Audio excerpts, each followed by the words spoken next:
So your Timberland boots are starting to look a little beat up. Should you spend $50 on the Timberland boot kit? Today we're testing the $50 name brand Timberland boot kit against a $5 alternative. Before we do anything else, we're just gonna wipe down the boot with a damp microfiber towel, and then we're gonna tape off both sides. Left side, we'll use Timberland's boot kit.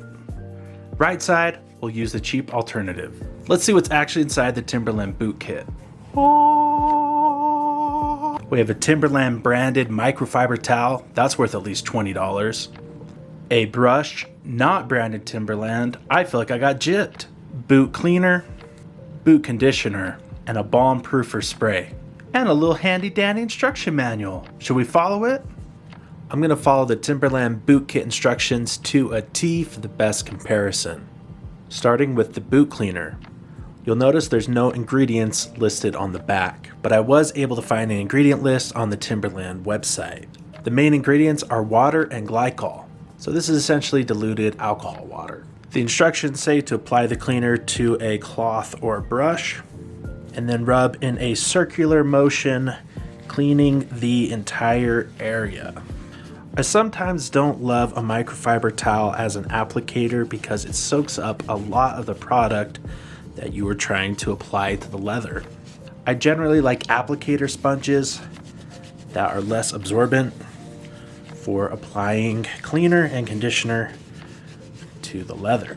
Now in the instruction manual, it says this boot cleaner may darken leather, which begs the question, why would Timberland sell a cleaner that would darken their nubuck leather? Now if this kit works, that's great, well worth the money. If we can do it for even cheaper, save you a few bucks, even better. You'll see here in the crevices that the cleaner did not quite get in. That is where I would apply the cleaner to a brush to get into these hard to reach areas. Now you don't want to go too crazy with the brush because it could actually wear down the nap or the fuzziness of your nubuck leather. So be cautious with the brushing. Before I introduce any kind of water or liquid to a Timberland boot, I will always do a dry clean first. So I'm gonna take a dry brush and I'm gonna brush away the surface of the leather here. That's gonna remove any of the debris just sitting on the surface, loose dirt, dust, etc. Then I'm gonna wipe that down with a very, very slightly damp microfiber towel. I mean, this thing just has a mist of water on it.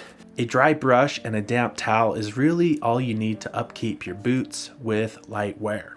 Now this is called a nubuck bar or a shoe eraser, or really just a white eraser. This thing is great for removing scuff marks. Before you even consider spending $50 plus on a Timberland boot kit, give it a dry clean first and see what it's looking like afterwards. Chances are you might not even need it. So why would I recommend dry cleaning Timberland boots? If you think about it like hair,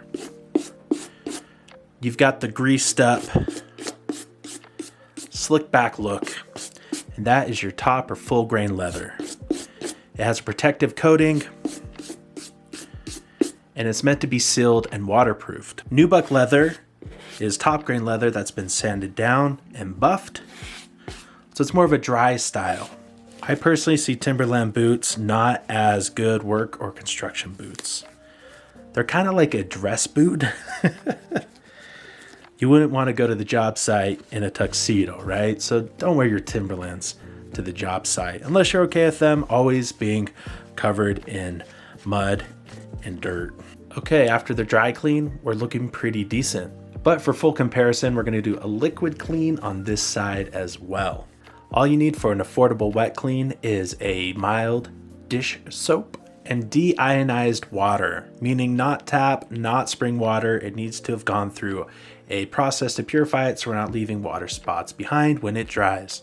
A little bit goes a long way, so in the water, I'm just gonna put a few drops of the dish soap. Now you can use a fork or something to kind of slosh it around, but basically what you want to do is create some suds. Then we're going to take a clean microfiber towel. We're only going to use the suds, not the water itself. This is how you get a super mild cleaning solution. Like the other side, we're going to apply this mild soap in a circular motion, working in one small area at a time. I like to wrap the towel around my finger when I grab some suds so that I do not over soak the rag.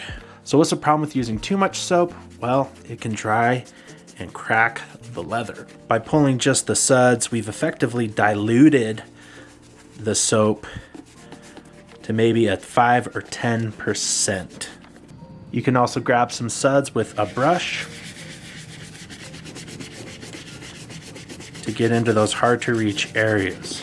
Now, after we've covered the entire area, we're going to wipe it down with a dry microfiber or any kind of fiber towel. Then we'll allow it to air dry. You can put this next to a fireplace or in indirect sunlight to speed up the process, but don't rush to this with a hair dryer. Don't stick it in the oven. It will hurt the leather over time. The side where we use the Timberland boot cleaner is already starting to look pretty dry. While that boot's drying, let's talk about top grain leather. I personally prefer top grain leather for a work boot because it comes with a protective coating. Also, the top protective layer of the leather itself has not been sanded away, so it's smoother, it wicks water better, and it doesn't absorb and stain as easily as nubuck leather or Timberland boots. You also don't need to worry so much about darkening the leather when you add in oils or conditioners. When given a choice, I would always recommend a top grain leather for a work boot.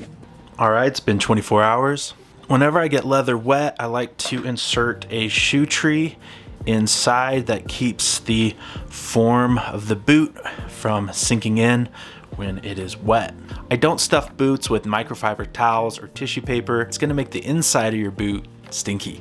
Just pick up a plastic shoe tree. I have a link for it in the description down below, where you can find these at IKEA. Here's the side we use the cleaning kit on, and here's the side we just use some dish soap. We'll tear up this little middle piece to kind of show you a comparison, show you the difference on both sides. Now to finish, you can condition the leather or waterproof it.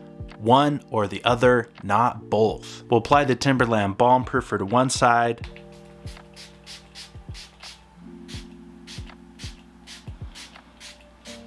To get into the cracks and crevices, I'll mist a brush and brush it into any hard to reach areas. I'm gonna let this waterproofing dry and do a comparison. Alright, then on this side, we're gonna use the boot conditioner from Timberland. After letting the conditioner dry, you can see it's actually lighter than the balm proofer. But unlike the balm proofer, it will not help to protect your shoe, mainly just condition it. So do you really need this expensive Timberland boot kit? No. Save yourself a few bucks, use some dish soap, a white eraser, and some affordable waterproofing spray. In my next video, I'm going to condition these boots with every single conditioner that I could find on Google when I typed in best conditioners for Timberland boots. Tune in next time because I know some of these are just going to ruin my boots. Please consider subscribing if you haven't already, and I'll see you in the next video.